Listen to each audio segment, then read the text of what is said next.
තෙරුවන් සරණයි. අදත් කතා කරන්නට සිද්ධ වෙලා තියෙන්නේ අසපු සම්බන්ධයෙන්මයි. පහුගිය දින කිහිපයකට පෙර ආතුව අපි කන්තලේ ප්‍රදේශයට යන්න යෙදුනා.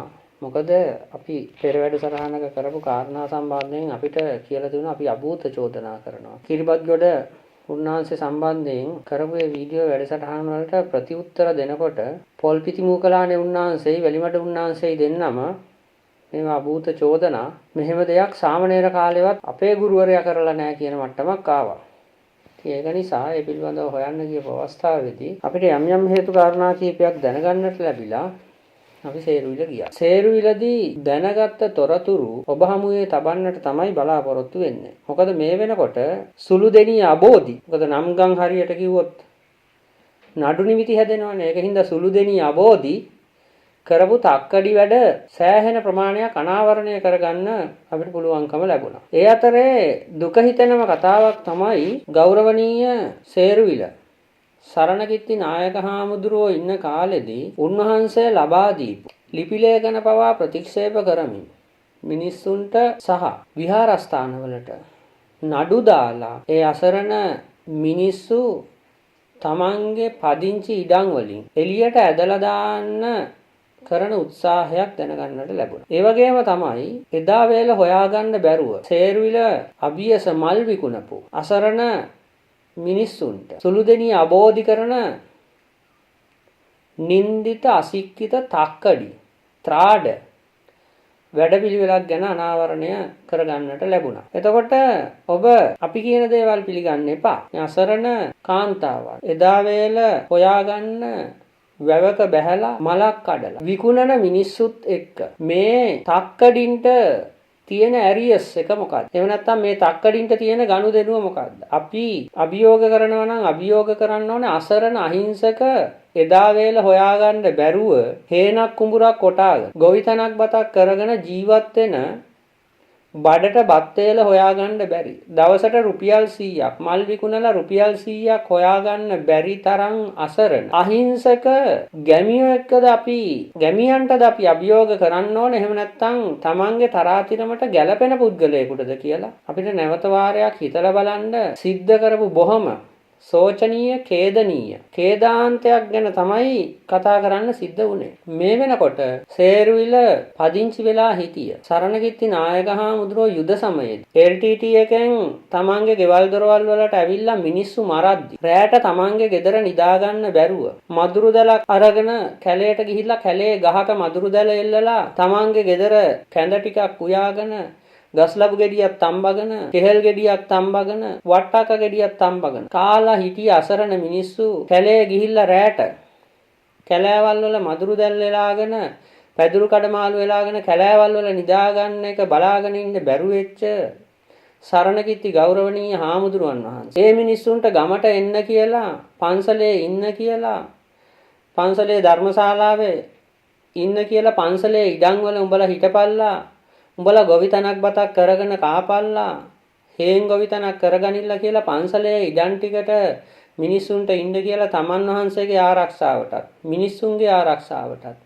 මිනිස්සුන්ගේ සුව පහසුවටත් සේරුවිල චෛත්‍ය රාජානන් වහන්සේගේ රැකවරණයටත් මේ මිනිස්සු සේරුවිල අවට පදිංචි කරවගෙන මේ මිනිස්සුන්ට තමන්ගේ ඉඩකඩම් වල හිටපල්ලා කියලා ඒ අයට අක්කරේ බෙදලා දීලා ඒ අක්කරයට අදාළ ලියුම් තමන්ගේ ලිපි ශීර්ෂවල ලියලා සටහන් කරලා දීපුවා තියෙනවා. එහෙම මිනිස්සුන්ට අද වෙනකොට මේ සුළුදෙණිය අබෝධි කියන තක්කඩියා නඩු දදා පොලිසි ගානේ ගිහිල්ලා OIC ගේ ඉඳලා හැම රාජ්‍ය නිලධාරියෙක්ම ප්‍රාදේශීය ලේකම් කාර්යාලයේ ප්‍රාදේශීය ලේකම්ගේ ඉඳලා දිස්ත්‍රික් ලේකම් කාර්යාලයේ දිස්ත්‍රික් ලේකම්ගේ ඉඳලා මැති ඇමතිවරුන් දක්වා බුද්ධ ශාසන ඇමති දක්වා බෞද්ධ කටයුතු දෙපාර්තමේන්තුවේ සියලු නිලධාරීන් දක්වා සියල්ලක් මුදලට අරගෙන මුදලට නමලා මේ අසාධාරණ ආකාරයෙන් මේ අසරණ මිනිස්සු අද වෙනකොට පියට ඇදලා දාන්න සූදානම් වෙලා තියෙනවා. ඒකට හේතුව තමයි මෙතන මල් විකුණන පිරිසෙන් කොටසක් ඉන්නවා සිවිල් ආරක්ෂක නිලධාරීන්ගේ බිරින්දෑවරු. ඇතැම් වෙලාවට මෙතන සිවුරු ඇඳගෙන ඉන්න තක්කඩි කීප දෙනෙක් තමන්ගේ අනියම් බිරින්දෑවරු විදිහට මෙන්න මේ මල් විකුණන කාන්තාවන්ව පාවිච්චි කරමින් ඒ අයට ඕන විදිහට අද වෙනකොට සේරුවිල පරිපාලනය සිද්ධ වෙන තත්ත්වයක් තමයි අපිට අහන්න ලැබුණේ. ඒක නිසා මෙන්න මේ කාරණා ටික ඔබ නුවණින් විමසලා බලන්න මේ අසරණ මිනිස්සු මොනවද මේ කියන්නේ කියලා. මොකක්ද අම්මට වෙච්ච ප්‍රශ්නේ? අපි සේරුවේ ආවිල ගමට පදිනියට ආවේ 1960 ගණන් වල 68 විතර. 68. ඔව් ඊට පස්සේ ඇවිල්ලා මේ අපේ අම්මලා ඒ කාලේ එහෙ ඉඩම් අරගෙන හිටියේ. ඊට පස්සේ මම විවාහ වෙලා දැන් අවුරුදු 85 විවාහ වුණේ. මට චූටි චූටි ළමයි ඉන්නවා 6 දෙනෙක් හිටියේ කාලේ. ඊට පස්සේ මහත්තයා නැති වෙලා දැන් අවුරුදු 15යි 16යි. මහත්තයා නැති වෙනකොට ළමයි පොඩි ළමයි. ඊට පස්සේ ළමයි දැන් බැඳලා දුවලා 4 දෙනයි පුතාලා දෙන්න දුවලා 4 දෙනයි 3 දෙනෙක් බැඳලා එයාලා ඉන්නේ ඈත. පුතාලා දෙන්න බැඳලා ගෙදර ඉන්න. තව එක දුවෙක් ඉන්නවා බඳින්න ගෙදර. ඊට පස්සේ මේ බැඳපු අයයි ඔක්කොම එකටනේ ඉන්නේ. එකට ඉඳලා කරදර සන්න කිචි හාමුදුරුවෝ මට තේරුවා ආවිලා මේ ඉඩම් කියලා දීලා දුන්නා 2013. ඊට පස්සේ මම ඒ ගෙදර මේ එලිපෙල් කරගන්න මට ඒ කාලේ අතේ සල්ලි මුදල් හරිය මේ ගැවතුන්නේ නැහැ. ඊට පස්සේ මේ පන්තල ගාව ප්‍රාදේශ සභාවෙන් කඩ දීලා තිබුණා. ඒ වගේ මල් ලුකුණා තමයි ළමයිට කන්න බඳ හරිය දුන්නේ. ඊට පස්සේ මේ ඒ ළමයි ලොකු ළමයි දැනටත් මල් විකුණන එකද කරන්නේ? මල් විකුණන්නේ. ඔව්. ඒ ළමයිට මම කන්න බල දුන්නේ මල් විකුණලා. ඔව්. ඊට පස්සේ මේ මල් විකුණලා දවසකට කීයක් විතර හම්බ වෙනවද? දවසකට රුපියල් 10ක් විතර හොයාගන්න පුළුවන්.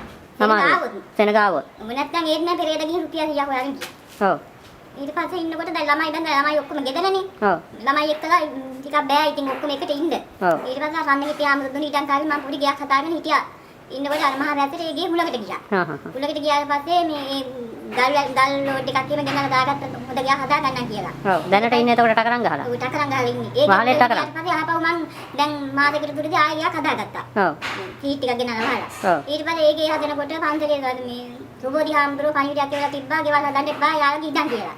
ඊට පස්සේ මං ඒකට ඒ ගෙදර හිටියා. කොයි වෙලේ පොලිසියට කෝල් දැනට උයාගෙන ගන්නෙත් එතන. ඒ ගෙදර උයාගෙන කෑවේ. ඔව්. ඊට පස්සේ මේ පන්සලට කෝල් කර මේ පොලිසියට කෝල් කරලා හැම වෙලේම පොලිසියෙන් එනවා මට යන්න කියනවා. අර මේ දිස්ස හාමුදුරුවෝ තමයි ඉන්නේ මේ ගෙදරින් එළියට යන්න කියලා. ඊට පස්සේ දවසක් පොලිසියෙන් ජිප් එක ඇවිල්ලා මේ අපිට කිව්වා පොලිසියට එන්න කියලා. ඔව්. ඇවිල්ලා මේ කිව්වා ඒ ගෙදරින් අයින් වෙන්න කියලා. අපි කිව්වා බෑ මං ඒ ගෙදර තමයි ඉන්නේ කියලා. ඊට පස්සේ එයා ඉන්න දෙන්න ඊට පස්සේ උසාවියේ නඩු දානවා කියලා. ඊට පස්සේ මං කිව්වා නඩුවක් දාන්න කියලා. ඊට පස්සේ දැන් උසාවිය යනවා නඩු කියන්න. මට ආයෙ දැන් 29 තමයි නඩුවට එන්න කිව්වේ. හරි. දැන් එතකොට අම්මගේ මහත්යක් නැහැ. දැන් අම්මා ජීවත් වෙන්නේ මල් විකුණලා ගන්න ආදායමෙන් විතරයි. වෙන මොකුත් ඉඩ කඩන් වල ආදායම මොකුත් නැහැ. එතකොට කවුරු හරි දෙන කීයකින් හරි තමයි ජීවත් වෙන්න වෙලා තියෙන්නේ. දැන් එතකොට මේ දවස්වල ඉන්නේ කාගේ ගෙදරද? ඒ ගෙදරින් අයින් වෙන්න කිව්වනේ. ඊට පස්සේ මම ඒ ගෙදර ඉන්නේ නැහැ පොලිසියෙන් එනවා කියලා මම අල්ලන්නේ. ඊට පස්සේ මම අර මේ ළඟ ගෙදර කක්ක කෙනෙක්ගේ ගෙදර තමයි හිටියේ මේ දවස් දෙකේ 29 වෙනකන් ඉහෙට වෙලා ඉන්නවා.